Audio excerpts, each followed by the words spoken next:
good morning. A warm welcome from AIPPI's General Secretariat in Zurich. My name is Arno, and I'm the Executive Director of AIPPI. I'm delighted to welcome you to the second edition of the WIPO-AIPPI joint webinar series. It's a great pleasure for me to introduce a very distinguished guest today. It's WIPO's Director General, Mr. Francis Gurry. Francis Gurry has led WIPO as Director General since October 2008. He was reappointed for a second term in May 2014, and his term is about to run out in September 2020. In this capacity, he is also the Secretary General of WIPO, the International Union for the Protection of New Varieties of Plants. Francis is an Australian national. He holds a law degree from University of Melbourne and a PhD from University of Cambridge. He's also an honorary professor of various universities and holds honorary doctorates from several universities across the globe. Under his leadership, WIPO has addressed major challenges such as the rapid technological change, obviously the phenomenon of globalization, as well as also several efforts to reduce the knowledge gap between developed and developing countries. Francis has also been instrumental in ensuring that the international IP system serves its fundamental purpose of encouraging creativity and innovation in all countries. In order to equip the organization with the tools to meet all these challenges, Francis has led a comprehensive program of internal organizational change in order to better align WIPO's activities and programs with the organization's strategic goals. As most of you know, Francis Gurry's current term will come to a close at the end of September. And on the 8th of March this year, the WIPO member states appointed by consensus Mr. Darren Tang as the organization's next Director General. Mr. Tang's six-year term will begin on the 1st of October 2020. The last months have been pretty turbulent, and all international organizations in Geneva have been strongly impacted by the coronavirus pandemic. So it's a great honor for us that Francis found the time to join us today. Francis, thank you very much for agreeing to this format. Before we start, however, please let me briefly outline today's schedule. The Director General will start with a short introductory speech, touching upon a few issues, such as the long-standing cooperation between WIPO and AIPPI, a short overview of WIPO's main activities and outputs in 2019 and 20, as well as a brief introduction into WIPO's newly released business tool, WIPO Proof. We will then have a short moderated Q&A session with the DG. The session will be moderated by two AIPPI bureau members, Luiz and Henrique do Amaral, AIPPI's first Vice President, and Tsoi from Hong Kong, AIPPI's first Deputy Secretary General. Furthermore, there is an opportunity for the audience to submit questions to the DG. Please use the Q&A button located in the middle of the bar at the bottom of your screen. I will explain this in a second. Finally, if you're interested in getting a practical insight into WIPO Proof, please stay on until the end of this session. The practice session introducing WIPO Proof, presented by Mr. Claudio Cocorocchia from WIPO, will follow immediately after the conversation with the DG. WIPO Proof is a new online service tool that helps creators and innovators safeguard their valuable intellectual assets.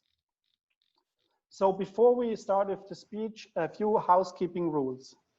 If you would like to submit questions to the DG, please use the Q&A button located at the middle of the bar at the bottom. You should be able to see this now on your screen. Please note that we cannot guarantee that we will be able to pick up your questions because there will be a lot of questions. We can only pick a few. Although the chat function is also open, please do not use it to ask questions. However, if you incur technical difficulties, we may be able to help you if you use the chat function to approach our colleagues. There will be a brief feedback survey at the end of this webinar. Thank you very much for providing us with your thoughts. So without further ado, I will now ask the DG to give his introductory speech. Francis, you have the floor. Thank you very much, Arno. Well, colleagues, dear colleagues, first of all from AIPPI, but then from across the world, it's really a great pleasure to be with AI. It's always a pleasure to be with AIPPI. And let me recall just at the outset, our deep and long-standing relationship. It goes back to the 19th century, as you're all aware, and AIPPI has been really a constant and constructive supporter of international cooperation in intellectual property, and we are deeply grateful for that at WIPO. So thank you, Arno, and all colleagues who are here, and all the membership of AIPPI. Well, look, if I may, I'll just address, I'll try to be brief, a little the current situation at WIPO very, very quickly. A couple of reflections on COVID-19 and its impact. And of course, these are premature. We don't really know about this, but just some tentative reflections. And then something about WIPO and how it's evolved over the last 12 years in particular. And then finally, briefly, WIPO Proof, which Claudio Cocorocchia, my colleague, will address in greater detail, and a little on artificial intelligence. So it's a speed agenda, I apologize for that. But on the current situation, well, look, I think as we see it, I think the first thing that question that we ask is what's happening to demand for intellectual property across the world? And we don't have a clear answer to that yet, because in many respects, it's early days. We are now June, and we've had 2 full months, really, May and April, of the impact of the rather large global impact of COVID-19. So it is early. The classical view would be that we will see demand for trademarks fall immediately. And this is because trademarks are, of course, new products, new services, new enterprises. So that it has an immediate impact. We would see at the international level the impact on patents take place much more slowly, perhaps next year.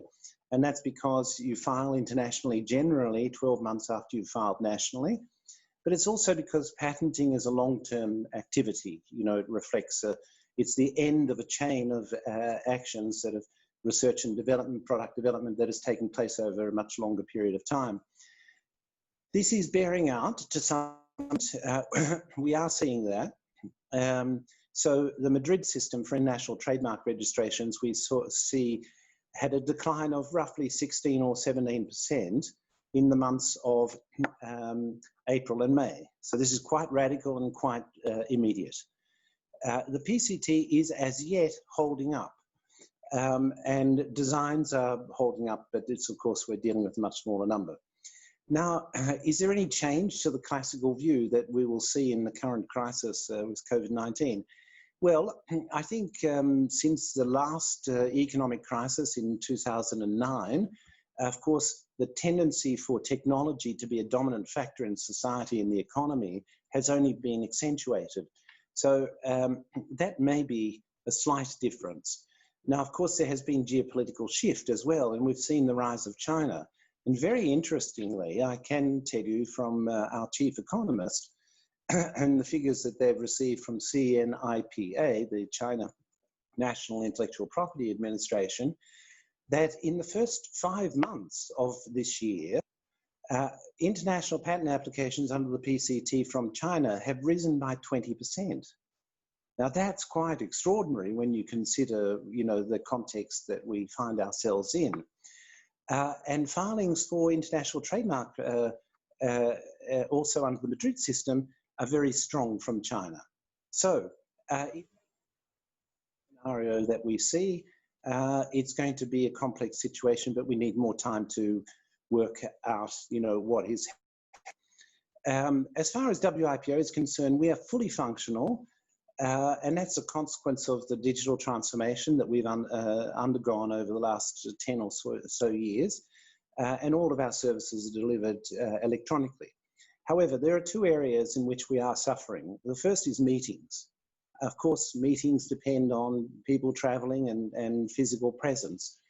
So we have not been able to restart meetings, and there is a reluctance on the part of member states to undertake normative discussions in a virtual mode.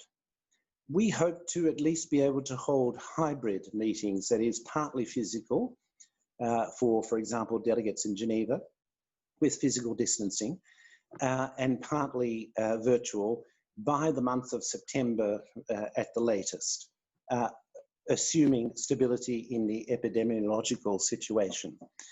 So that's one area. The other area that suffered is development cooperation and our technical assistance programs. Now, a number of those programs are delivered electronically. For example, our technology and innovation support centers, our iPads program for office automation, and so on. Nevertheless, we are feeling the impact there. And so they are the two areas, I think, where the crisis has had a real impact. Some reflections then on the crisis, quickly.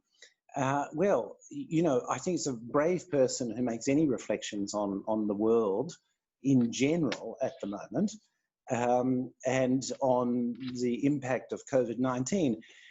But the one thing that I would say is that I think we are seeing, to some extent, an acceleration or an intensification of certain pre-existing trends.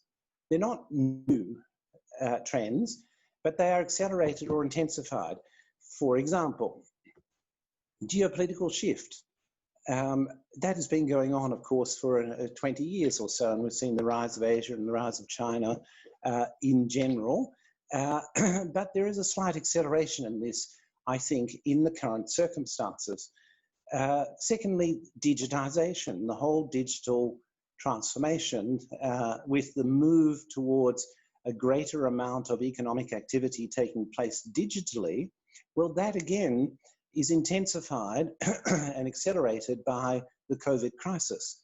We are finding, of course, that by necessity, a lot more economic activity has to take place digitally. That's not new, it was already happening, but it's accelerated and intensified. I think we're seeing a slight tendency to a reversal of globalization and towards localization, in particular of manufacturing. Now, again, you could argue that that was happening or starting to happen. First, because of certain political flavors around the world that have been in favor of localization or the repatriation of, for example, manufacturing, but also because for technological reasons. Advanced manufacturing techniques and artificial intelligence, for example, are enabling Adidas to manufacture fully, without labor, in Munich, running shoes that they may have used cheaper labor, cost labor in Vietnam or Indonesia to manufacture in the past. That was happening. Again, it is accelerated in the current crisis, I think, to some extent. And then I think we're also seeing an acceleration of it's very difficult to find a word to describe it. I would say the reshuffling of the international architecture and multilateralism. And that, of course, has a direct impact on the World Intellectual Property Organization as a multilateral institution. So all of those things, I think, are happening. Now, we don't know exactly where we're going to come out on all of this, but I think we should be conscious of it. And I'll spell out one or two implications in one moment. Now, if I may briefly then move from the general reflection on COVID-19 and its impact to looking at WIPO and some of the things that we've been able to do in the course of the last 12 years. Very briefly, of course, we've reshaped and revitalized the campus. We built a new administrative building for 500 people. We have built a new conference center for 900 people. And we've not only built those and they're fully functional and they're generally extremely well received, but we've fully paid for them as well. In terms of financial management, we are fortunately in a very good position to weather the crisis that is coming for the organization, because the organization depends for 94% of its revenue on the services it renders. And as demand falls, we will receive an adverse impact. But we have positioned ourselves in terms of reserves, I think, extremely well. I think we've seen a great buy-in across the world to intellectual property. That one indicator of that is accessions to our treaties. So they've been at record levels for the last 2 years, for example, well over 20 accessions to treaties from countries around the world in the last 2 years. That's a very positive thing, because I think it shows that the world as a whole is embracing intellectual property and understanding the importance of intellectual property in the contemporary economy to a much greater extent. So that's an extremely positive development. I must say that we have great buy-in from right across the world. I mentioned geopolitical shift. Well, obviously, that's been a major factor, because now we see that around about 2/3 of all intellectual property applications filed worldwide are filed in Asian IP offices. And this is complete transformation. And we all know it, and we all talk about it all the time, but I think, you know, we can't talk about it enough, because it's the shape of the world to come. And it's the same with our services. In the PCT, over 50% of the applications, international patent applications, are being filed from Asia. And of course, you have China, Japan, Korea as major economic and technological powerhouses, but you have a lot of other countries as well. And so I think this is something that's to some extent obvious, but it does not mean, in my view, that Europe is declining or the United States is declining. We're talking about a decline in share here, not a decline in absolute numbers. What I think it does mean is that there are new players. Competition is intensifying. Whereas competition took place between, let's say, in the technological area, Europe and North America, for a long period of the 20th century, what we're seeing now is, of course, that it's a much more multipolar scene for innovation and for IP, and that's here to stay. And I think the competition for intellectual property will become, and in the field of intellectual property and in technology, will become more and more intense. And we see that with China and the United States and the tensions between them, which largely revolve around technology, you know, but it's not just China and the United States. There are many, many signs of this. Just about every, you know, country in the world, or many countries in the world, are revising their foreign investment regulations. They're looking at much more stricter relationship between security and economic investment. These are the consequences of the geopolitical shift that we are starting to see play out and will see play out more and more. Digital transformation I've mentioned, and of course that's been a huge thing for WIPO.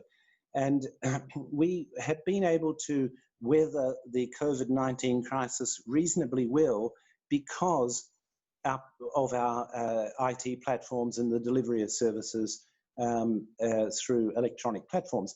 Now we have, as you know, as users of our systems, we have a long way to go. This is a journey. The PCT electronic environment is rather complete. The electronic environment for Madrid needs much more work. The electronic environment for The Hague is complete internally, but we have to externalize it. So there's a long shift that we have to go. And then lastly, let me say that in terms of general multilateralism, it's a very strange situation. Lastly, on the developments over the last 12 years, that is, it's a very strange situation. We are seeing, I think, the traditional architecture of multilateralism, that is, the United Nations and its organizations, sidelined. I mean, to put it bluntly. And since there's very little time for anyone to kick me out now, I can be a little bit more blunt than usual. But we are seeing that. I mean, this is just an observation. It's not a criticism. It's not anything else. We're seeing that. And I think we should take that very seriously. And I think it means that we have to go through a process of rethinking what international cooperation is all about and what are the forms of international cooperation. Now, the UN form of international cooperation was invented 70 years ago in an entirely different world. The circumstances have completely changed. So this is a long subject. I can't say too much about it. It's it requires a lengthy and in-depth discussion. But let me say that one manifestation of it for WIPO, two comments on WIPO really. One manifestation of it is that we are doing a lot more cooperation through platforms than through treaties. So for the first 100 years or so of WIPO's existence, the traditional instrument of international cooperation was a treaty. So if you wanted once to introduce a new service like WIPO Proof, what you would do a treaty which would say that we would establish, the organization will establish WIPO Proof. Now you can bypass that with the establishment of with the approval of the member states, with the establishment of an electronic platform. And it's up and running. And as Claudio will tell you in a moment, he will have the latest figures, but we've had buy-in from about 30 countries. I think it's 38 countries. He'll tell you exactly what it is. Users in a very short period of time, 3 weeks. And they're not necessarily the traditional users. So many users from Brazil, many users from Mexico, and so on. So this is a very interesting phenomenon. The forms of international cooperation are changing, and it's bringing the private sector closer to us. And this is where AIPPI is so important, because you are such a conduit for telling us what is happening on the front line, which is where you are involved on a daily basis. Now, two final comments, I'll stop. Artificial intelligence. Well, this is a long discussion as well. We have started, because of the difficulty in the normative area, by calling this a conversation. We want to put out of mind what the end result is. In many respects, the result is a process. And it's the process of the world coming together to be able to define what are the questions for intellectual property that artificial intelligence is raising. And we have our second conversation coming up in a couple of weeks' time, and we have over 1,100 persons registered to participate in that conversation from right across the board, over 67 states for a start, but many, many corporations and research institutions and digital institutes. So this is, I think, a great result. And it's indicating that, you know, we are able to function as a world and as a society and have a conversation virtually where we are not able to do so physically. So perhaps I've spoken too long, Arno, I apologize, but I leave my remarks at that point. I'm very happy to go into any of the details. Thank you very much, Francis. We're now going to move to the moderated Q&A session. So Luiz and Henrique, may I ask you to start? Francis, thank you very much for being with us here, for all the support that you personally has given and honored AIPPI with. It's been a very long and close relationship that we hope we've developed with WIPO, and that will continue, that you personally helped to build, and we hope to continue to help with WIPO. The question I have, and I'm going to turn a little bit more specific into your administration. As your term is coming up, it's a moment normally to reflect on the achievements that you've been able to implement within WIPO, and the achievements that you hope that will continue to be developed that you started. So my question is exactly what are the main achievements that you believe that have been built during your 12-year terms, and what you expect to be moving forward, the initiatives that you started, and that hopefully WIPO will continue. Well, thank you very much, Luiz, Henrique. Thank you. Well, the first is that we have some fantastic staff at WIPO. We have some really true professionals, really great staff, and I think that's apparent in many of the services. WIPO Proof was put up with the help of our colleagues, one of them, Claudio. In a very short period of time, we're able to be fully functional. That's an example. But, you know, our AI applications are in various areas. Our digital platforms, these are all, you know, the result of very talented and committed professionals.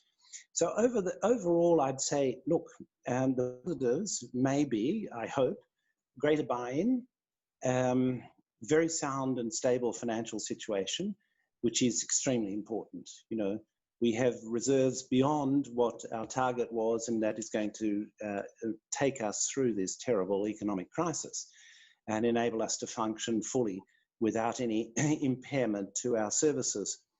I think also responding to the geopolitical shift. I mean, this is very important. We have to pay attention to things like the fact that, you know, what does 50%, over 50% of international patent applications coming from Asia mean? Well, what it means is that over 50% of the world's latest technology is in Chinese, Japanese, and Korean.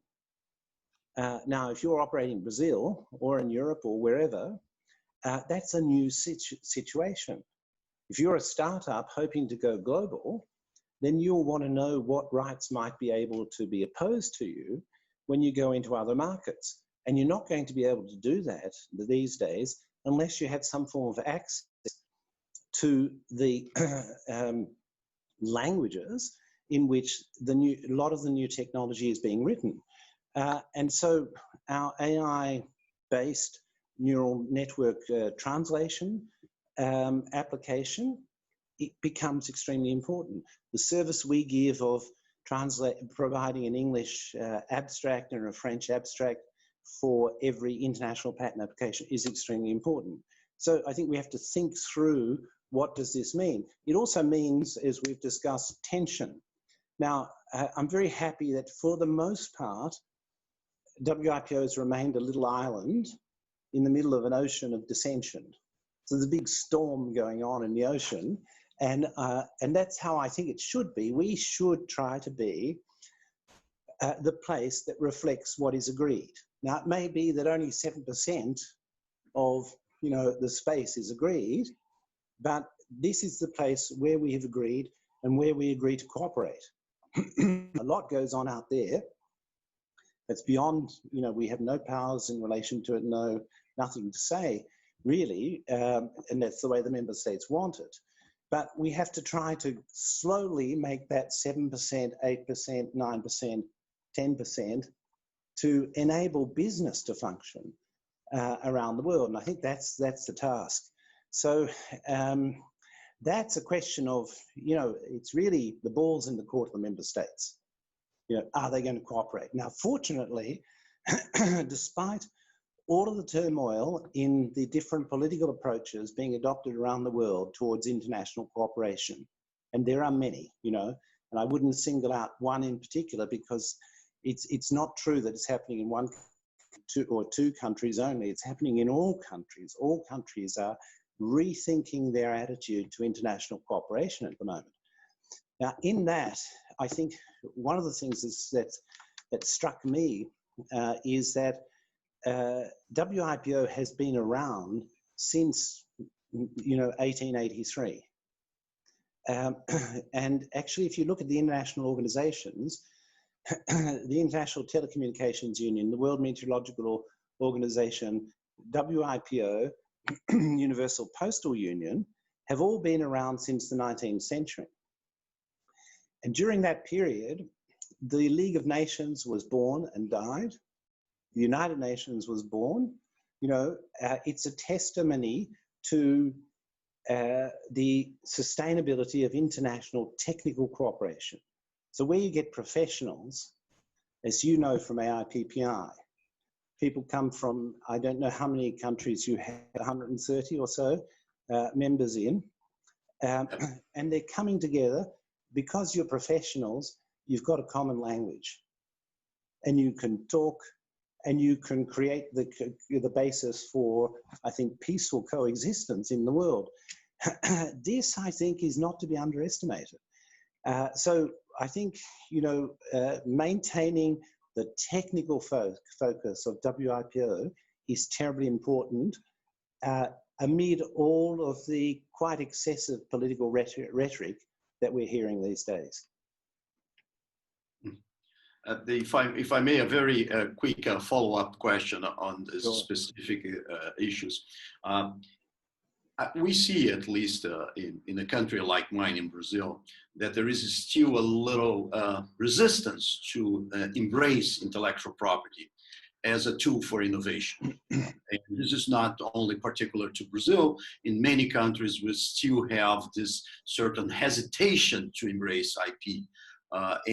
Specifically in our case, we've had with the agricultural business in Brazil has changed exactly because of biotechnology that's supported by patents and that should be viewed as a positive sign. So going into the WIPO role, do you think that this is also part of the WIPO initiatives to help the countries understand the importance of embracing IP? Yeah, look, it's a great question, Luiz, Henrique. I think we could talk for hours on it. It's a great question. And I think it's, you know, it's a key question. It's really a fundamental question. I think that, unfortunately, in many international discussions, there is a tendency for them to be fact-free, you know. So people argue from preordained ideological positions. And they don't necessarily look at the facts. Unfortunately, this is reality. You know, this is the world in which we live. It's not just internationally that this happens, of course, as we all know. So that's where I think maintaining a technical focus is extremely important. Now, my personal view, and it's not necessarily the institutional view or the member states' view, is that the whole purpose in life of intellectual property is to find a balance between competing interests. Now, that for me is clear if you just take patents. Patents, we're saying, okay, society would like technology to be disclosed. And people don't have to do that. They can keep it secret. And society says, no, we want you to disclose it. And if you disclose it, we'll give you exclusive rights for commercial exploitation for 20 years. After that, it falls into the public domain. Well, that's the basic contract that we all know from, you know, learning IP at the beginning. That's a balance. It's a balance between the interests of society, the interests of innovators, and the interests of consumers. And I think that goes on right across the intellectual property system.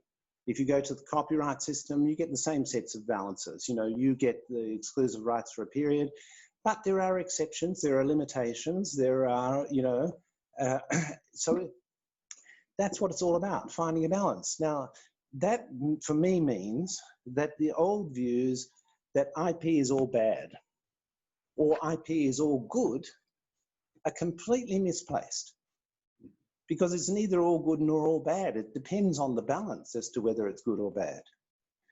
And that's the task of all of us professionals, whether we're working, you know, defending interests here or there, promoting enterprises, helping establishing innovative enterprises, or we're playing the regulatory role, whatever it is, we're all involved, I think, in the same game of trying to find a balance which serves the interests of society, enables innovation to go forward, but not excessively.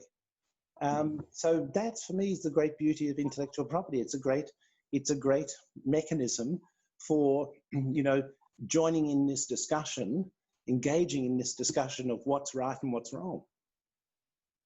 So I think it's my turn now, Francis. Thank you again for joining us today. So it's a very interesting presentation you just mentioned, and you talked about how the COVID-19 has actually intensified and accelerated some of these pre-existing trends. And the WIPO is rethinking the way international should cooperate in the area of IP. So I think for your successor and your colleagues remaining at WIPO, what do you think their challenges looking ahead will be? And are there any other new topics that they should be looking into? Yeah, well, thank you, Annie. Nice to see you. And it's not, look, it's not for me to say what my successor or my colleagues, you know, who will continue should be doing. You know, I'm finishing. So, but looking at the broader world, you know, I think this, and we all know it, but it's sometimes useful to, you know, dwell on it. This whole digitization process, which has been accelerated by COVID-19, this is very profound, and it's changing the landscape now in many, many ways, including for intellectual property. That's part of the process that we're trying to engage in with artificial intelligence. It's part of the process we're engaging in with WIPO Proof. So Claudio will speak about this, but what we're doing with WIPO Proof is just adding a small service, only a small service, not a, you know, revolutionary, you know, all-encompassing. It's a start in the area of data. So if you like, the classical intellectual property system was very much built on industrial technology, you know, and it was very much built on the notion that there is such a thing as an invention, and there is such a thing as a design, and there is such a thing as a creative work. And these are now categories of data. The data that correspond to, well, being non-obvious, providing a leap of that being new and being industrially applicable and so on.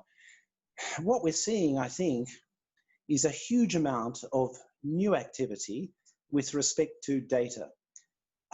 Only we're at a fairly premature stage, because the fact is that it's not easy to find value in data. We know there is value in data there, and you know, so in laboratories, biomedical laboratories, they have enormous amounts of data, and they are of potential value. But the value is as yet unrealized. You know, they may become an invention, they may become a trade secret, but it's a huge amount of data. Now we see that all over the world. There's a huge amount of value in data. The internet giants are using data to sell you things. They're using data to track things. They're using data in a multiplicity of ways. We don't understand all of this yet. We know that lots is going on, that a lot of value is being created. A lot of enterprises are becoming extremely rich in the process. Now, what are the right sets of balances to get between society, consumers, producers, and users of data? Now, that question, nobody's got the answer to. It's a huge question out there. And that, I think, is something that's going to preoccupy all of us in the coming years as we start to work out rights and obligations and balances in relation to data. And you can hear it politically. You can hear people saying, that's not right. Facebook shouldn't do this. You know, Cambridge Analytica shouldn't do that, and so on. But we have to construct the framework built upon right balances for all of that. And fundamental to it all is property. Whose data is it? You know, and so I think we've all got lots of work to do there.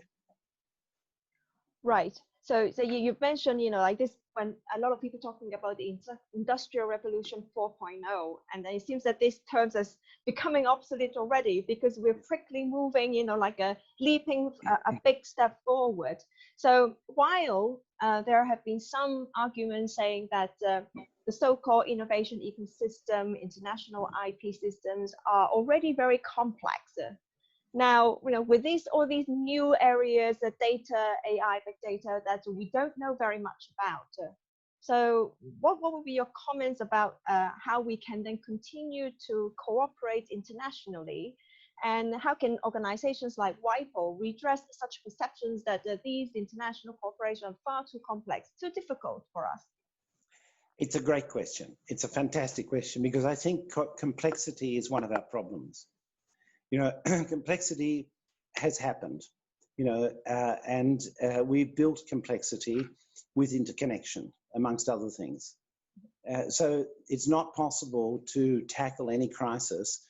COVID is a less good example, but if you think of who's trying to tackle COVID-19, well, everyone in the world. So there are certain international organizations, there are national governments, there are people, there are hospitals, there are clinics, there are research and development institutions. Everyone is involved because it's a complex problem that involves so many different dimensions: the health, the epidemiological dimension, the economic fallout dimension. How do you balance one against the other? So I think complexity, you're right. We are seeing it, excuse me, very much in the field of intellectual property, because we see the new technologies coming on. Now, can the architecture that we invented for a less complex world or a non-complex world solve the problems of a complex world? I think no. I think no. But what's the other architecture? What is the new architecture? That's what we're all living and seeing. We're seeing a lot of tensions about, and those tensions are happening, of course, internationally, but of course nationally too. People are in the street, and they're in the street for many, many reasons. Excuse me, for many, many reasons. But it's also related to complexity. Everything is interconnected. So I think this is a real question. And can we continue to chip away at solving elements of complexity? And I think that's what we have to do for the moment, short of having new architecture. Right. But it's a great look. It's a long discussion, I think, I don't have the answer. It's a very Zen saying of using less complexity to solve complexity. So I think, we do need to have, like more younger professionals to come and help us to solve these puzzles. Now, again, you mentioned just now that because of the COVID-19, that there are certain impact on WIPO work. Meetings are suffering. So you are having like a hybrid meeting, physical and virtual, and also developmental and cooperation work. So these, perhaps maybe more like a short-term impact immediately we're seeing the next couple of months. So would there be any longer-term impacts that you foresee brought by the COVID-19? Yes, I think for the operations of this organization, they're definitely going to be permanently influenced by the experience we've just been through with confinement or lockdown. For example, we will embrace remote working amongst our staff in a way that we did not previously, because as a matter of fact, it works. Now, but to make it really work, you have to change your management practices also. You have to managers have to communicate more. They have to be more in touch with people. You have to have very clear results framework. So it's an effect which will have implications right across the board. That's just for the working of the Secretariat. Now for the member states. Well, member states are still succeeding in doing certain things and in moving forward certain agendas. We have to see how that is impacted too. I don't think we'll go back to the world where frankly the architecture was designed 70 years ago, as I said. It was, we convened a committee, the committee deliberated, everyone went home, they consulted nationally, with their interested parties, And then they came back 6 months later and tried to advance it a little further. That's all telescoped now into a simultaneous. You don't have to go back to consult your interested parties. They're in the room, or if they're not in the room, they're online. So I think we have to look at the architecture here and change the model and have a model which is more inclusive. This is a good thing we're trying to do in the AI conversation, for example, is that it is for member states, it is for interested parties, it's for professional organizations, it's for research and development laboratories, because complexity demands that we get all of those players at the table, because the knowledge is spread right across all of them. And it's not happening in the old way of, well, a government is there and it goes and consults, interested parties. There are parties that are way ahead of the government in their understanding now. So this is, I think complexity is causing us to, review architecture. I don't know what the answers are, but we have to keep thinking about it. Thank you so much, Francis. So we are now moving to questions from the audience. And again, you can ask questions via the Q&A button at the bottom bar of your screen. The first question that we received refers to, Francis, to your most recent contribution to the debate on IP and access to medical technologies. And that is in the context of health emergencies such as the COVID-19 pandemic. How would you respond to those who look at IP as a major barrier to access in health emergencies, for instance, in the current pandemic? Well, thanks, Arno, and thanks to the questioner. Look, as I said a little earlier, there's a great tendency to have fact-free discussions internationally and nationally. Now, I think the first thing we have to do is to look at the situation as it is. We should not look at the situation by saying, well, we had a debate in the 1990s about access, and we had positions that solidified there, and we're going to come straight in with those same positions. We have to look at the facts. And the facts tell us, in my view, at the moment, and of course it changes very rapidly, they tell us at the moment that IP is not a barrier to access. Because as a matter of fact, our problem is that we don't have anything to have access to. So surely that should be the primary policy focus. What we need is a vaccination, and we need some therapeutic. We need some treatments that are effective and approved.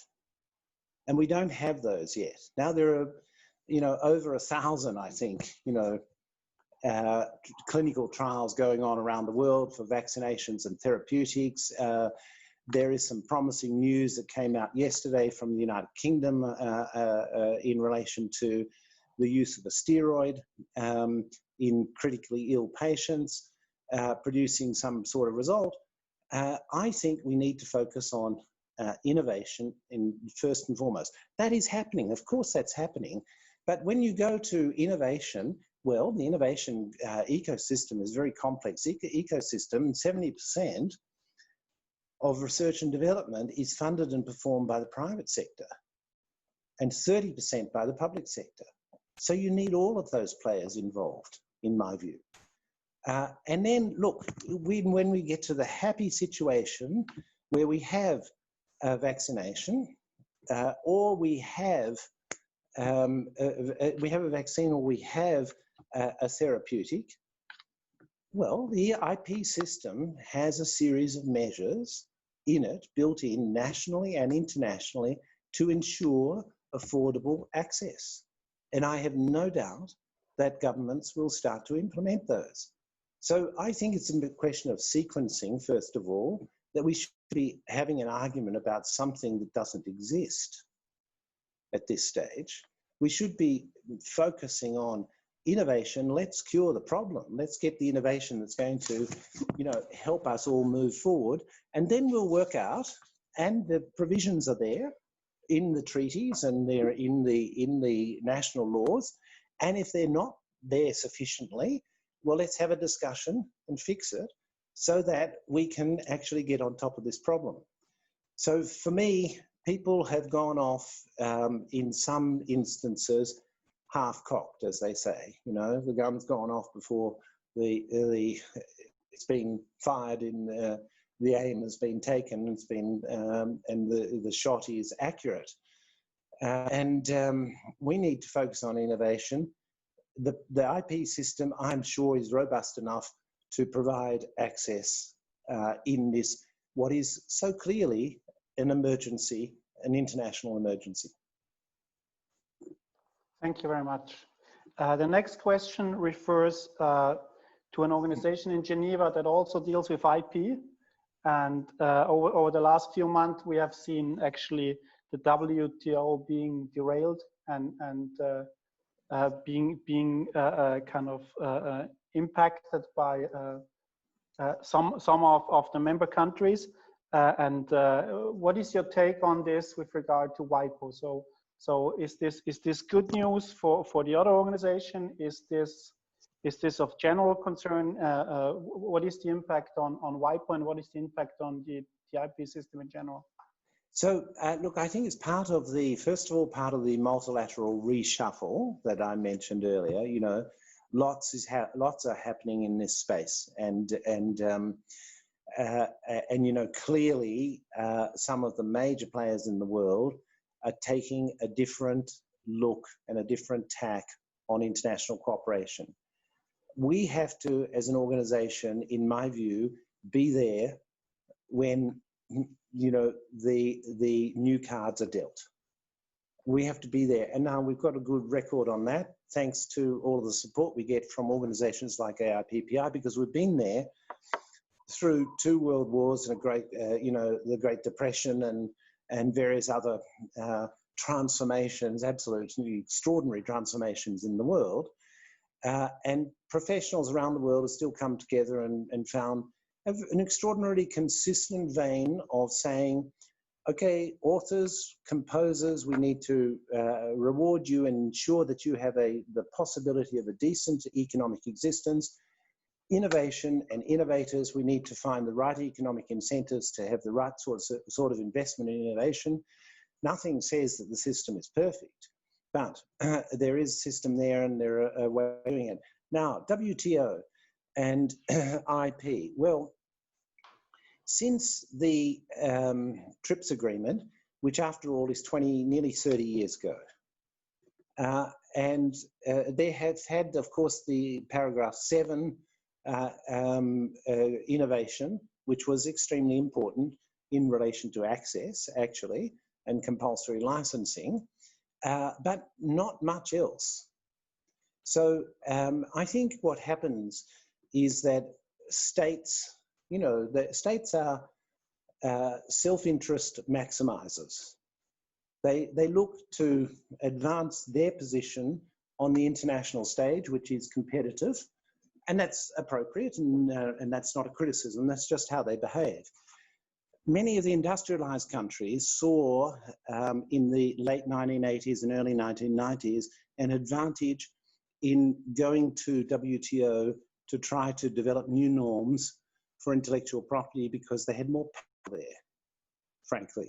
That has changed. You know, it's switched around. And so we've seen a lot of countries favoring doing business in WIPO. This, I think, is a constant battle. This is going to be there. And it's not the secretariats that can sort this out. I think it's member states who act as, you know, rational, we hope, self-interest maximizers, and they choose the forum where they think they can advance. I think that our record is not bad. You know, it can always be better, but we've done the Marrakesh Treaty, the Beijing Treaty, we've done the Singapore Treaty, we've, you know, in this period of time since the TRIPS agreement, the WIPO copyright treaties, you know, quite a lot has happened to just slowly advance the international normative framework. And now in the area of platforms, well, I don't think WTO has any. I mean, in our area, we're the ones who have the TISCs and the IPAs and the digital access service and this, that, the other, and the global databases and so on. So I think that I see IP being probably inevitably part of any grand bargain that comes out of WTO in the future, but the prospects of a grand bargain at the moment are extremely limited. So it's over to WIPO to continue chipping away and advancing. Thank you very much. Another question is from a UK member. So you spoke of the increase in PCT filings from Asia. Is there some data, or do you have some trends on whether startups and SMEs are increasingly using these services as well, in particular the PCT? We don't have, I don't have that on the top of my head. It's a great question, and I think it's a very extremely pertinent, if I may say, extremely pertinent question. I'm sure my colleague Carsten Fink, our chief economist, and his colleagues in the statistics area will work on this, because that's extremely important to know who's using from the newer users. Yeah, I'm afraid I can't give the answer off the top of my head. Yeah. Then we have another question from a South American member. Is it possible to make to mark as public domain the very old PCT patents in patent scope, like 30 years old or older? Yeah. So to better identify them and to provide reliable online information to access free technologies? Yeah. Now, look, I think, you know, we are doing some work, and there's been a project in the Committee on Development and Intellectual Property on this, of trying to work out what's in the public domain. Of course, anyone can do this. And there are some great examples. You know, one example that was brought up by an American outfit brought up was the roller skate. You know, the roller skate, well, now the roller skate's perhaps a bit out of fashion, but the roller skate was patented in 1948, and everything is there in the drawings. This is how you make a roller skate, and this is what the roller skate's about.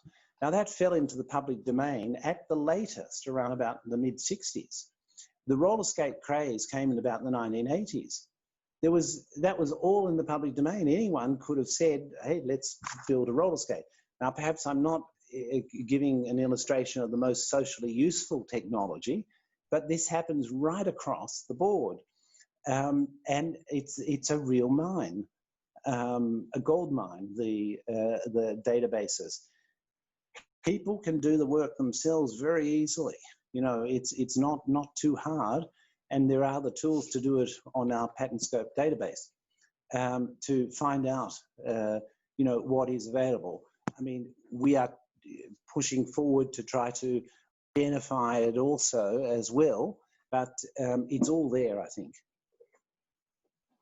We have another question with regard to AIPPI's work. As you know, in AIPPI's main products are its resolutions on specific IP topics. Some people may say this is an outdated process, or is something that is very traditional, or it looks a bit like a model UN process of deliberating and debating. Where do you see the value of this input from an international organization perspective? Look, I think it's of immense value, you know, because as you say, it's got many of the hallmarks of multilateral, you know, cooperation. So you are getting different parts of the world coming together, professionals from different parts of the world coming together and saying, first of all, this is a problem, you know, we identify a problem. And secondly, here, you know, here's a possible solution. That's great input, I think, fantastic input, because it's coming from professionals who are involved on the front line. And it's not being dreamt up by people. Now, it is a slow process, and it's going to the same sort of, you know, architectural tensions that, you know, international organizations suffer with our traditional meeting schedule and sequencing. So I think, it's not for me to say, but we are seeing slowly the notion of working parties working virtually starting to become operational. So examples would be in our very technical committees, like our classification committees, the NIS classification and the IPC, or our standards committees. Now there, a lot of the work is actually done between meetings by particular working groups. And a working group will form of people from all different parts of the world, and they'll advance with a solution and then come to the committee for the committee to give its approval to the solution. So I think you are doing that with your questions, and people are working around the world. And I think we will see that happen more and more. But yeah, we do have a problem with time, and speed. The fact is that technology is out there, and it's having its impact before any of us who might be considered policymakers, whether it's AIPPI or WIPO or national governments, are able to appreciate what is going on. Thank you very much. Maybe I'll pick a final question, and that also refers to something that we're very active. Patent law harmonization discussions, have been going on for many years, and some progress has been made, but we still don't see a system that where when you file in one country, it automatically applies anywhere else, or it speeds up the process of patenting somewhere else. What is your take on this? Will this ever be achieved? Are we still steering in that direction? Are there any major obstacles on that way? Yeah, look, a great question also, and it is a point of great frustration. We've been through a period, in which, because of the TRIPS agreement and because a number of developing countries felt that, they were made to swallow the TRIPS agreement when they were not in a position to appreciate what it was all about. Now, whether that's correct or a correct perception or not is really beside the point. That's how they felt. And it led to a situation in which, for the latter part of the 1990s, many of the early 2000s, harmonization became the H word. You were not allowed to say it, the H word. And, well, look, that's just ridiculous in my view. Sorry to be so brutal and frank. It's just ridiculous because it depends on what you harmonize. Now, if you're going to harmonize standards for the interconnection of mobile telephones, you can't tell me that's not a good thing. Everyone wants their mobile telephone to work when they get off the aeroplane, if there is an aeroplane, in another jurisdiction. And that can only happen through standardization and harmonization. So it depends on what you harmonize and how you harmonize. The exercise at WIPO to create an international instrument for traditional knowledge, for the protection of traditional knowledge or traditional cultural expressions, is a harmonization exercise. That's what it is, So this view that came out was very understandable that that view was there because people, were taken a bit by surprise by the TRIPS agreement. So it's understandable, but being understandable doesn't mean it's right.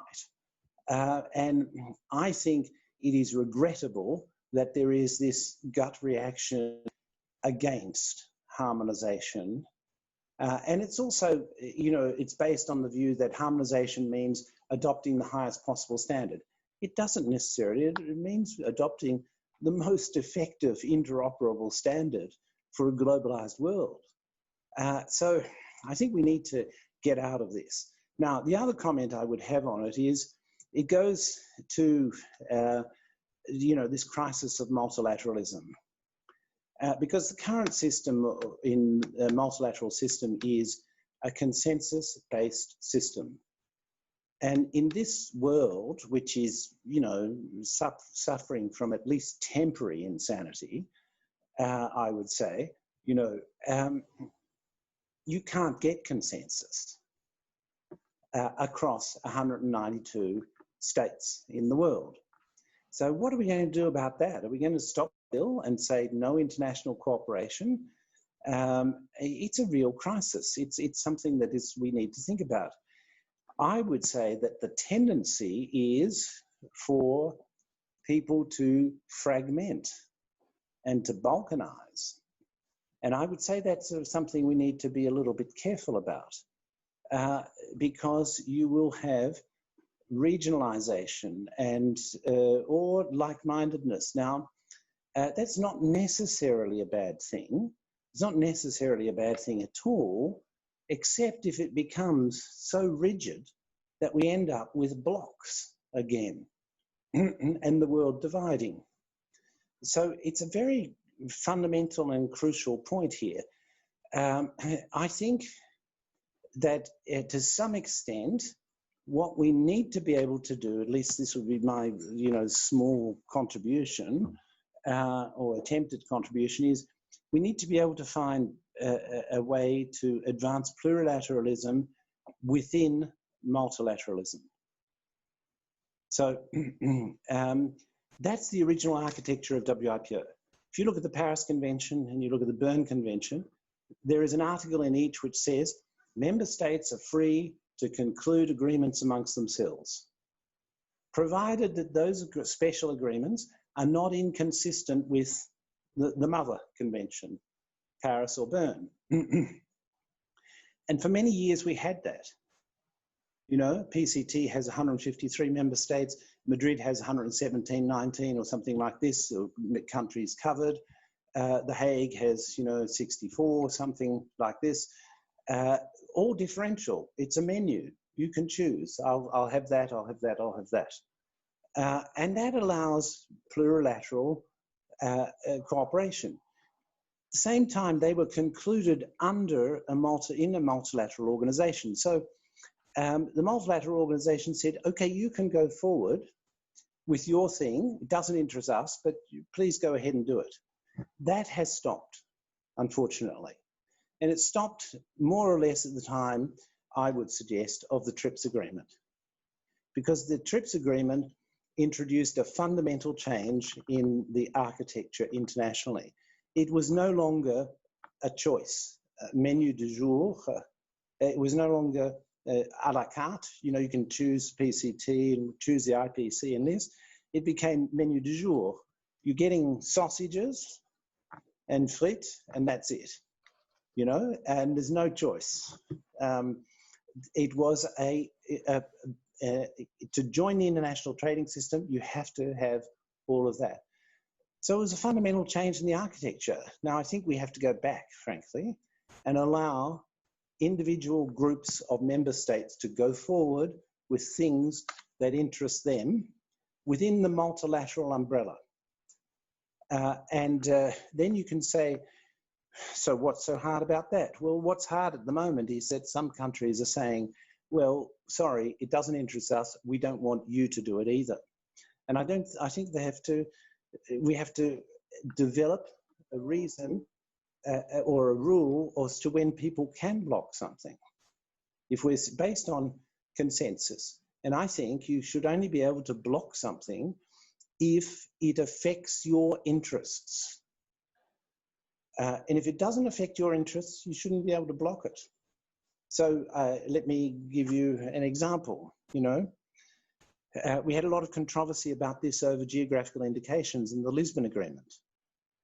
And with the United States and a number of other countries saying, no, we don't want you to do that. Now, I don't want to take their point in the side in the argument at all. I think this is over, fortunately, but it did affect their interests. Why? Because if you protect geographical indications internationally, that has an impact on those countries' export markets. This is a legitimate reason, I'd say. As I said, I'm not in favor or against of any side in this, except that I can say that geographical indications and the Lisbon Agreement are an integral part of WIPO. And they will stay that way, And then the argument, you know, that was another question. But there are other instances in which you might be objecting to some countries doing amongst themselves something that has no impact on your interests. I don't think you should be able to stand in their way in those circumstances. So that's the sort of discussion we have to have going forward. You know, what does consensus mean in a world in which you can't achieve it? And how can we overcome that to advance international cooperation? And I would say allowing groups of countries to express their interests and to have agreements within an overall multilateral framework should be the way forward.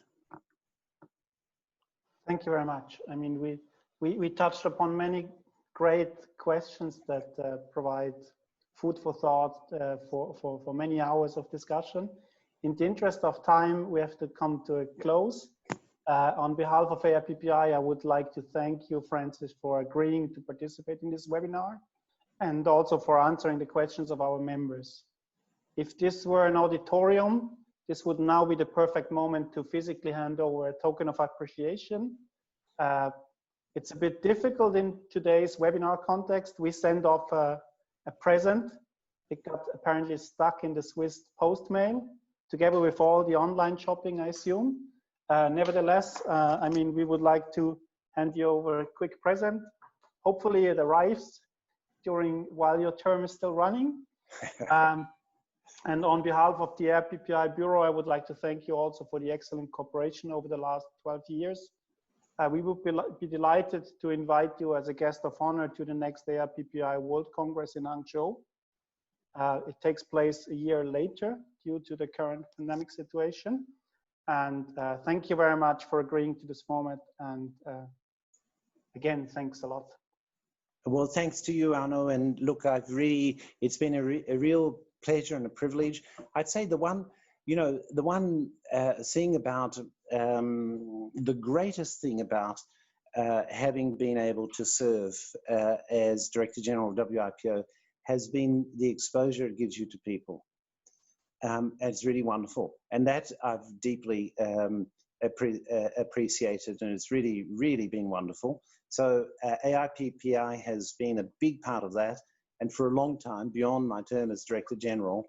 So thank you, Arno, and thanks to all colleagues. Thank you very much. We will now continue with the praxis session introducing WIPO Proof. For those who are still with us, we should also have now Mr. Claudio Cocorocchia online. Claudio, can you hear me? Yes, I can. So Claudio is a Senior Business and Partnership Manager at WIPO's Global Infrastructure Sector within the Office of the Assistant Director General. Thank you, Claudio, for being with us today, and the floor is all yours. Thank you, Arno. It's a pleasure to be here. And for those of you who plan to log off the webinar at this stage, I would just ask you to give me really just two slides of your time. The way I've designed the next part is to provide very much an executive summary of what WIPO Proof is, which shouldn't take more than minutes, and then allow you to leave if you already had planned to. And of course, those who are more interested in details around the service, then I really invite you to stay on and get to really know the WIPO's newest digital service that Francis Gray mentioned during his speech. So I'm going to now move to share my screen.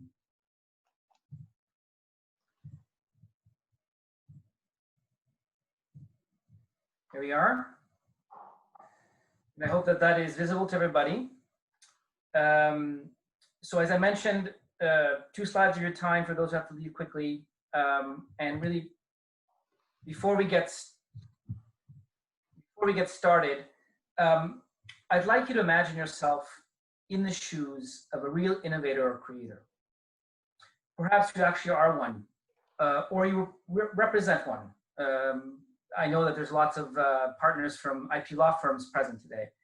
Or you could be a large firm that's a powerhouse of innovation. So this may be easy for you to imagine this. Now just think about the multitude of ideas, creative works, or unique data that you generate on a regular basis. You have pride in your work and feel that most of what you produce is very valuable.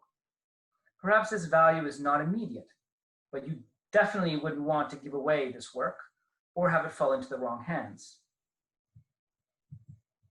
Now, with time, some of these ideas will become official intellectual property, such as patents, trademarks, and industrial designs, but many will not. For example, not all of your creative works will be commercialized immediately. Some ideas will be kept as trade secrets, and if you thrive on data, well, your data can benefit from the protection afforded to official IP. In all of these cases, WIPO has thought about WIPO Proof, and it's exactly what you need to help safeguard this precious work. WIPO Proof differs from similar services in the marketplace because it is backed by the World Intellectual Property Organization, considered the custodian of the international IP system, with over 130 years of experience and trust around the world. WIPO Proof provides valid evidence that can be used in a dispute, which helps preempt unlawful behavior. It's affordable. Most of you will pay a maximum of 20 Swiss francs, and that's without any discounts readily available. And this includes storage of the WIPO Proof token for 5 years on our Swiss-based servers. Now, the term token will be better explained in the next slides.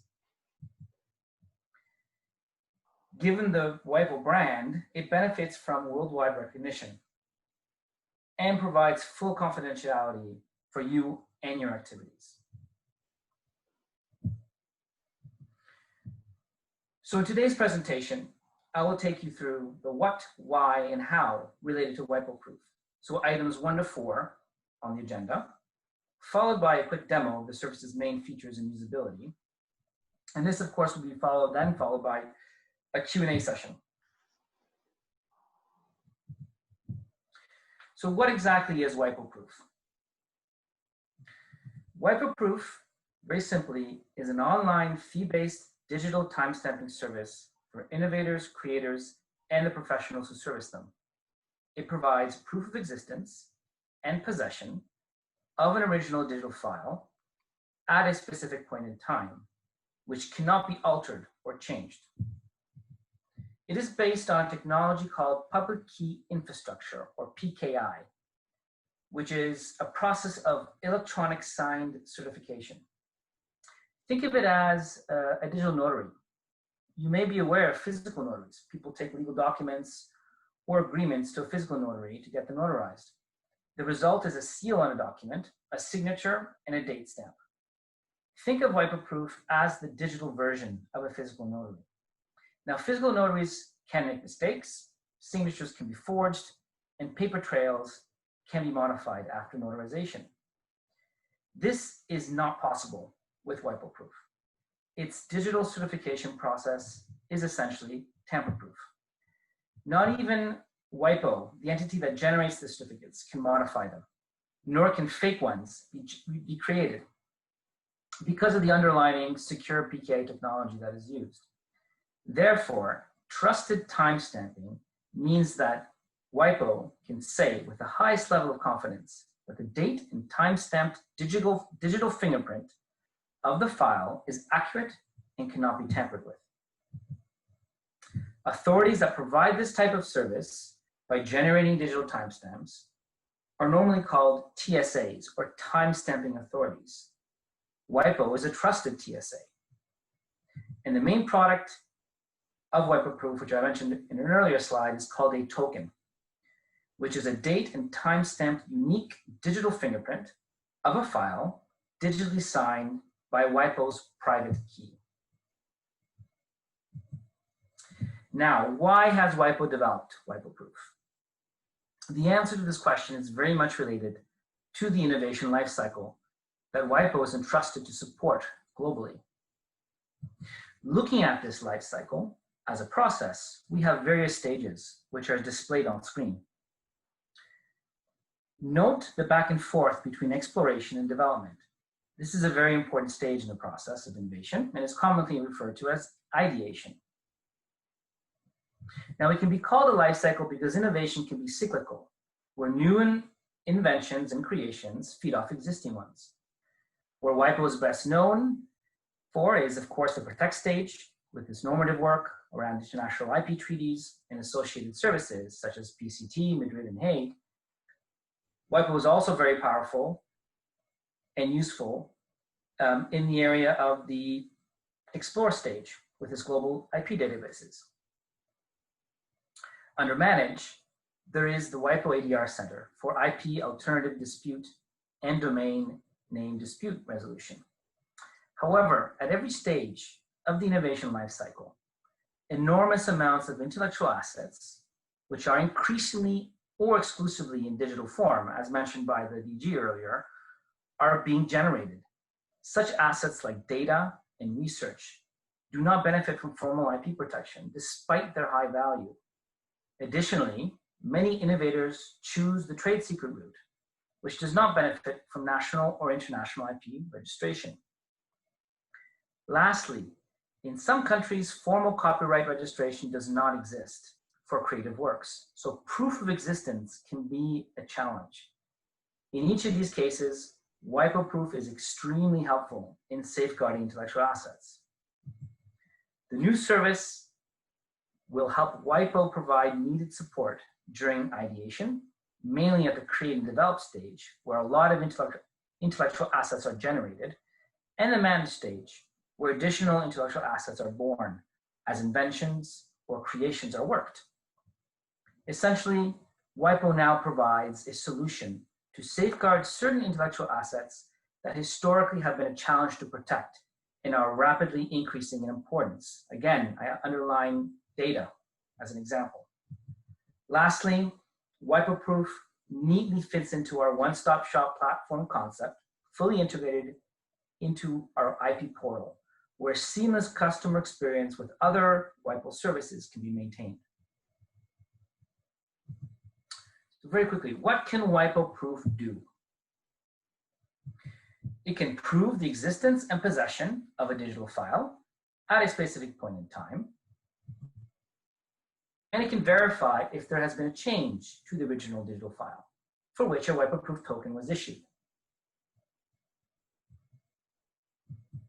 Now, there are some things that WIPO proof is not, and I think it's important to note these. It's not a registry.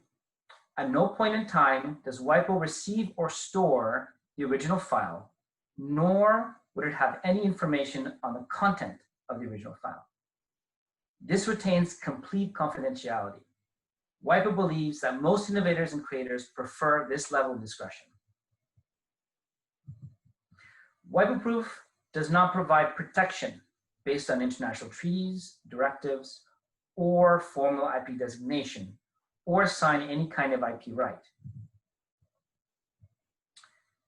Since we don't formally verify your identity through a passport, for example, WIPO proof on its own does not assert or attribute the ownership of the original file in a court of law. However, it's important to note that this also applies to our other WIPO services, including EPCT for patent applications. In fact, the same applies to similar commercial services to WIPO proof. By themselves, they really only prove possession.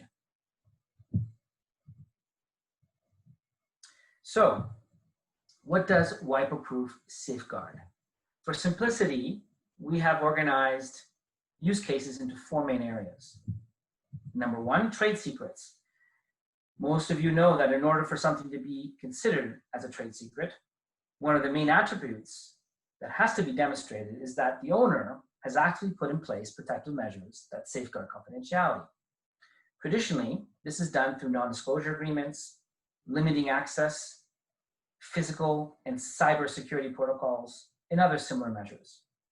However, using WIPO proof to create a digital record of the point in time existence and possession of trade secrets can be extremely beneficial in deterring misuse and theft from employees and even partners. Number 2, creative works and designs. As context here, there are 3 important facts about this category of IP. First, copyright is an inherent right, which does not require formal registration of the works. Second, in some jurisdictions, like the European Union, designers benefit from 3 years of protection for unregistered designs, particularly useful in the fashion and textiles industry, for example.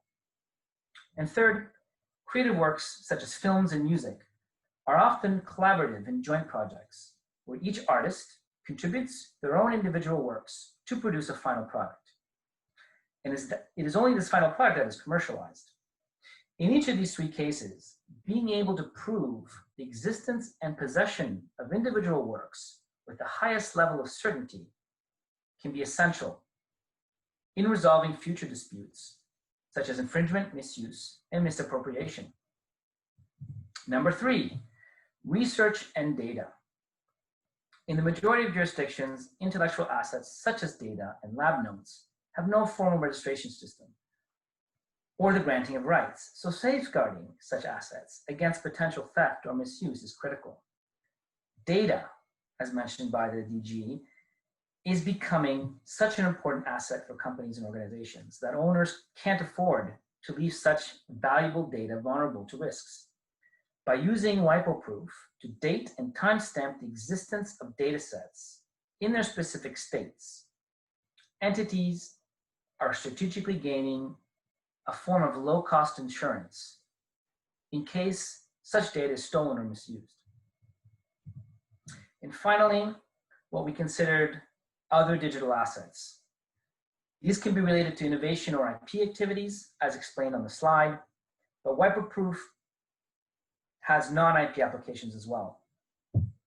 In the secure documentation space, for example. So this includes assisting in audit and compliance activities, supporting forensics and investigations, certifying damage documentation for the insurance industry, and anti-forgery and tampering measures for certificates and legal documents. Now, without going into too much detail on the mechanics, I will briefly walk you through the main stages of the WIPO proof service. There are 3 major components from a customer experience point of view. Imagine a customer who wants to secure their intellectual asset through WIPO proof. They access the website where they register themselves with a WIPO account and authenticate to the service. Existing WIPO service customers from EPCT, for example, can seamlessly access WIPO proof using their same WIPO account. And this is facilitated, of course, by the IP portal. Once authenticated, customers select the file or several files for which they would require a WIPO proof token, pay for the transaction, and then within seconds, download their tokens and receipt. Now, in 80 to 90% of the cases, a customer's journey really ends here. In about 10 to 15% of the cases, the customer or any third party could come back to the WIPO proof service to verify the token and prove the existence of a file at a particular point in time. This could be as part of dispute resolution, for example, or a judicial process. The time difference between step 2 and step 3 could be many, many years after the original WIPO proof token was generated. But online verification is free of charge, whereas a more formal premium certificate that officially documents the validity of the token can be purchased for a nominal fee. Now I'm going to get into the demo side of the presentation. So I'll walk you through the screens and the main process here. This, what you see on screen, is the top level of the main WIPO proof website. As mentioned earlier in the presentation, WIPO proof is integrated within our IP portal, where a standard top-level menu bar is shared across all of our IP services. And it's from this menu bar that WIPO proof FAQs and contact details are accessible under the Help menu. WIPO proof, the website also has its own menu items, as noted here. There's access to a personalized dashboard here, specific to your WIPO account, and simple navigation to explore key information about the service.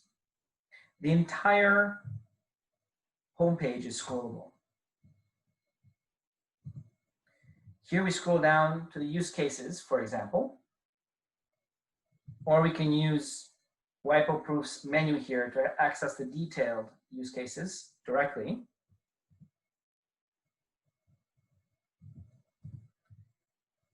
And here we're able to drill down further for each use case, which has its own introductory video, example, and more details, of course.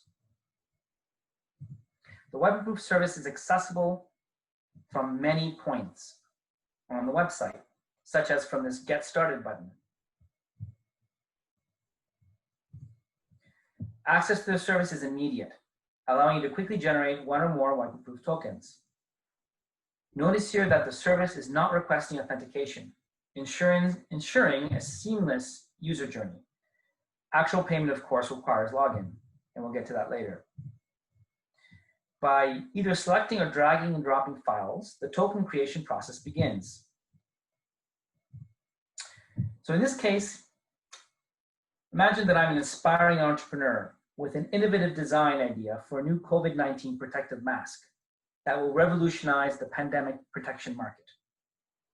Since my designs are at an early prototype stage, I'm still not ready to apply for industrial design protection via WIPO's Hague system, for example.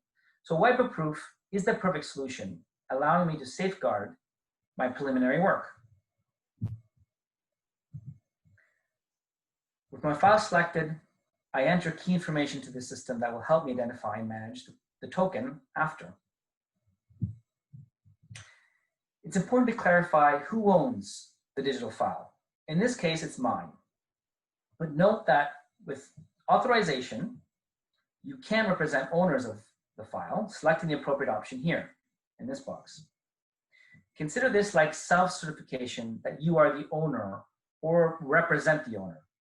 This means that WIPO Proof can be used to prove ownership and authorship if the token is presented with additional evidence linking possession to ownership.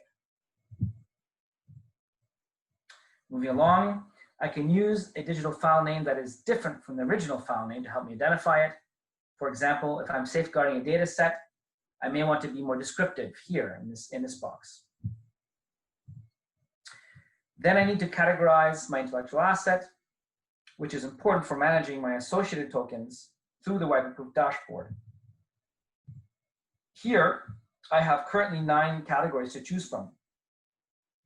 I decide to flag this particular prototype as a creative design, since it's just an image. Then I include notes to help me identify and manage this particular WIPO Proof token. At this stage, I can also decide to include additional files in my request, each requiring the same field information to fill in.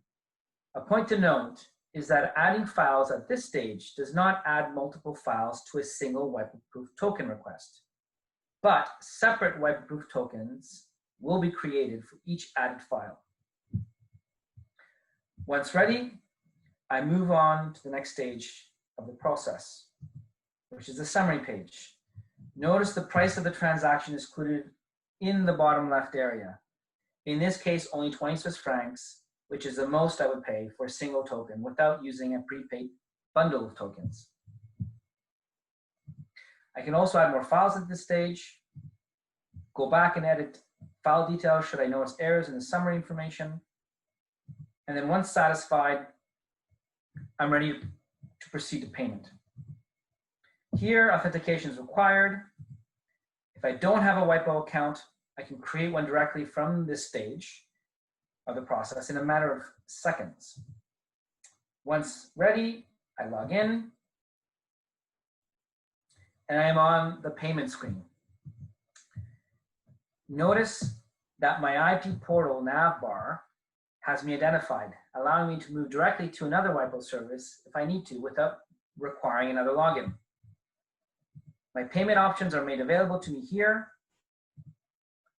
and total fees for the transaction are displayed here.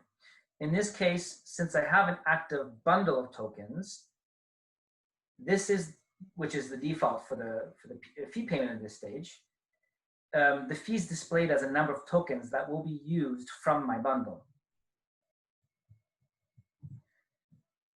Once I click Pay Now, the transaction is processed, but I can choose to save this transaction for processing later through my personalized dashboard if I wish. I can also, of course, cancel the transaction or move to a previous screen to update any information. I choose to Pay Now and enter into the fourth and final stage of the process, which is the confirmation of the transaction, where here I can download a zip file containing my receipt and the actual WIPO proof token. And I can choose to email the receipt, but not the token, to someone else. Every transaction sends an email confirmation to me that the token has been created with all the associated details. And this also can serve as receipt. The token can be downloaded at any time from the WIPO proof dashboard. It's important to note also here that at this stage, WIPO has stored a copy of the token on its servers in Switzerland. A 5-year token storage period is included in the price of the token, and before expiration of this period, customers will be notified by WIPO with renewal options for consideration. Now, token storage by WIPO is very useful for many reasons, including a secure way to download misplaced or deleted tokens, or downloading a copy for a business partner, for example.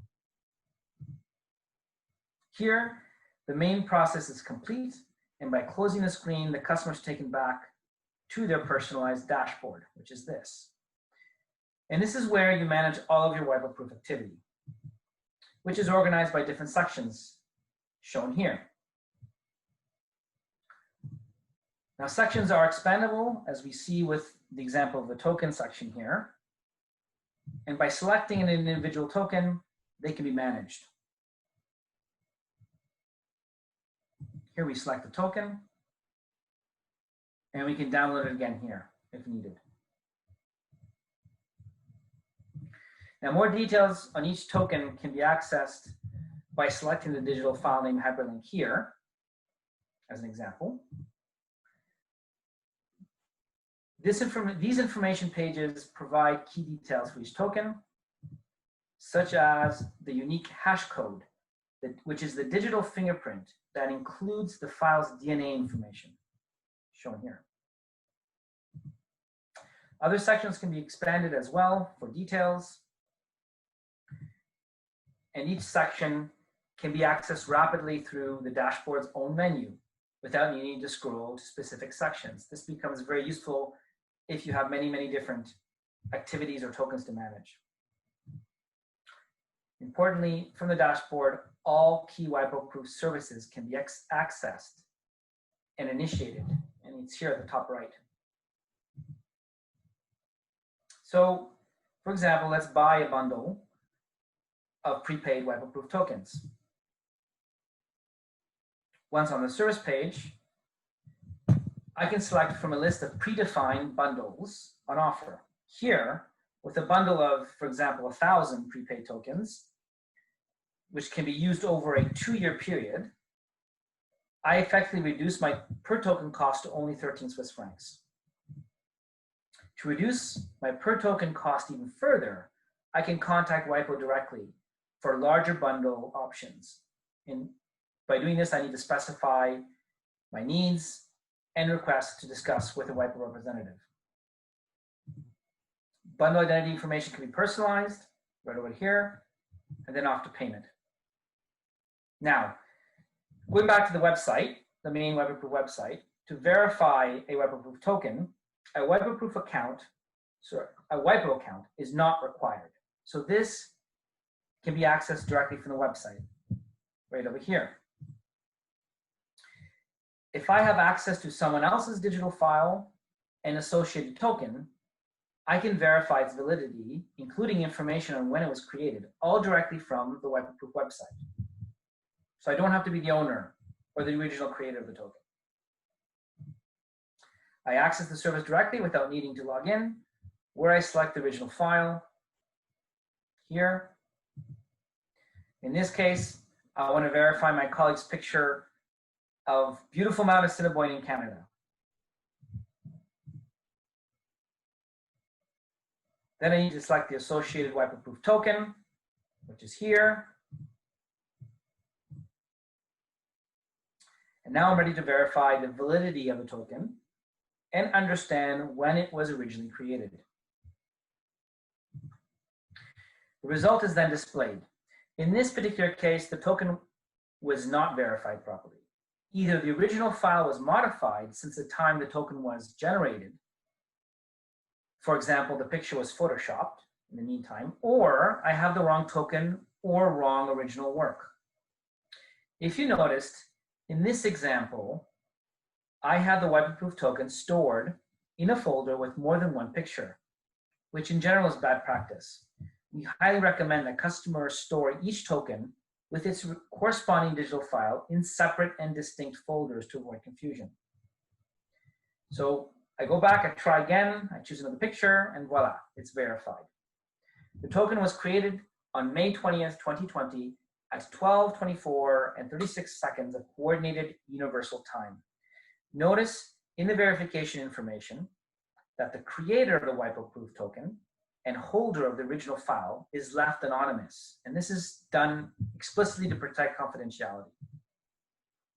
I can now request an official PDF certificate of this verification, which also includes the details associated with the token and when it was originally created, all signed by a WIPO official, right over here. And this is what a WIPO proof premium certificate looks like. It can be very useful in courts of law where the judge or jury requires something in a more traditional certificate format, which can also be printed.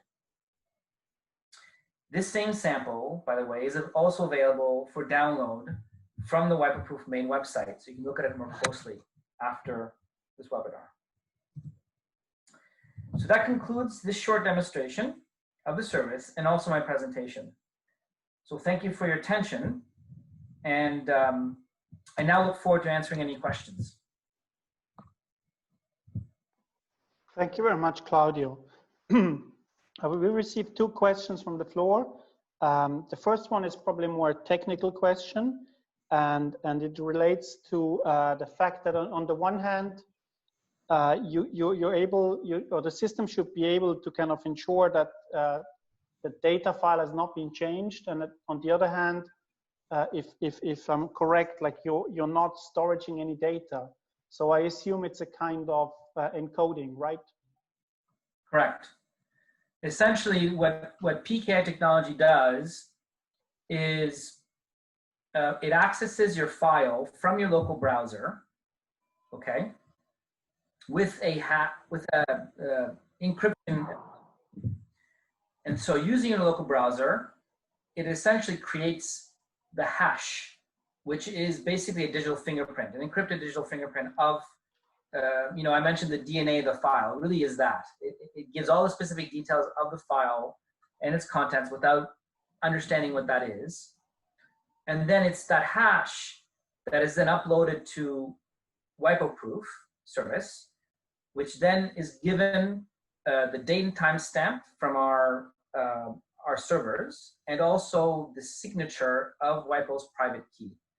Now it's also given a signature from a public key for other reasons. And then that let's say package is what we call the token. Encrypted, so it's basically at this stage in history, it's very difficult to decrypt or to hack. And then that's what we store, is that package, that token, and then we also provide it to you for download. Thank you very much. And my second and already last question is from the floor refers to the fact that, I mean, you've launched this now. Do you have already a response from the market? I think Francis Gurry already touched upon a little bit on this, but the response from the market was it what has been expected, or have there been any surprises? No, I mean, I think it has been expected to have a strong interest from the marketplace. We are, and that interest is, without going into too much detail, that interest is very much spread across different, what we consider categories of customers or partners. We have big, let's say, industry corporations that are interested in essentially having a more, let's say, regular use of WIPO Proof, so through an API, and creating a more custom, custom larger bundle for them. We have also, of course, interest from individual innovators and creators, SMEs. We do have also interest from copyright offices, national copyright offices or IPOs that would like to consider partnering with us and somehow offering, our service more readily, a localized version perhaps for their customer base. And that's really what we see as the main categories, the three main categories of interest. In terms of countries, there's a lot of interest from Latin American countries. The Director General mentioned Brazil. And Brazil is a particular case. I mean, I wouldn't say it's a unique case, but it's a particular case where, let's say that the existing registration process for published works or images and video is a bit cumbersome. Involves a lot of time and effort. So they see this as a great, let's say, not an alternative, but complement to get some sort of immediate safeguarding mechanism in place around copyrighted works. We've also had interest from, obviously, the Chinese, quite interested. And we see that this is very much a global service. And a lot of the thinking around launching this service from WIPO's perspective was to somehow help close the digital divide. So it's very much about bringing this kind of a service to countries where there are no existing similar commercial services available at the moment. So to a certain extent, we're looking to help educate the marketplace and democratize, let's say, this kind of use of digital certificate technology for the IP space. Thank you very much. And thank you for being with us today and giving us this very practical hands-on insight into this new tool. I hope it will be time for you to go back to your office, to your real office at WIPO, and we send a little token of appreciation for all your work. Thank you very much, Claudio. It was a pleasure. Thanks for listening. Thank you very much to everybody for also your willingness to stay on for such a long time with us. The next edition of the WIPO-AIPPI joint seminar will take place on the 8th of July. And this session will be dedicated to current trends in mediation and arbitration for IP and technology disputes. We have invited Ignacio de Castro, the Director of the IP Disputes and External Relations Division at the WIPO Arbitration and Mediation Center. And he will be joined by two AIPPI members, Aurelia Marie and Jean-Christophe Troussel. You will receive an invitation in the next few days, and we will look forward to have you here again online in this webinar section. Thank you very much, and stay safe.